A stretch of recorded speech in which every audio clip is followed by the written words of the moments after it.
Hi ಎಲ್ಲರಿಗೂ welcome back to my YouTube channel. ಇವತ್ತಿನ recipe ಏನು ಅಂದರೆ ಕೊತ್ತಂಬರಿ ರೈಸ್ ಯಾವ ರೀತಿ ಮಾಡೋದು ಅಂತ ತಿಳಿಸ್ಕೊಡ್ತೀನಿ ಬನ್ನಿ. ಒಂದು ಜಾರ್ಗೆ ಕೊತ್ತಂಬರಿ, ಶುಂಠಿ, ಬೆಳ್ಳುಳ್ಳಿ,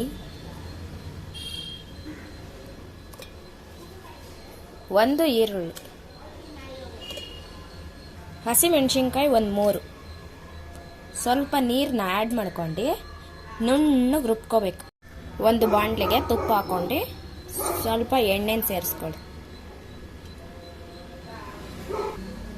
ನಂತರ ಒಂದು ಈರುಳ್ಳಿನ ಆ್ಯಡ್ ಮಾಡ್ಕೊಳ್ಳಿ.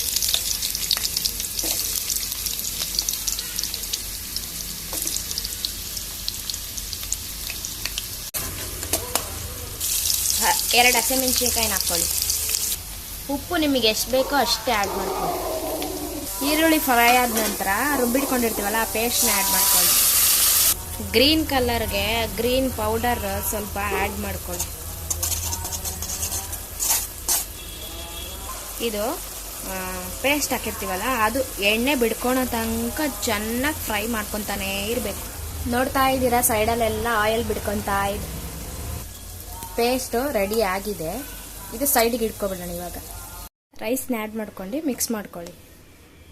ಮಿಕ್ಸ್ ಮಾಡ್ಕೊಂಡು ಗೋಡಂಬಿ ಎಣ್ಣೆಲಿ ಹುರಿದಿಕ್ಕೋಬೇಕು, ಅದನ್ನ ಆ್ಯಡ್ ಮಾಡ್ಕೊಳ್ಳಿ. ರೆಡಿ ಆಯಿತು.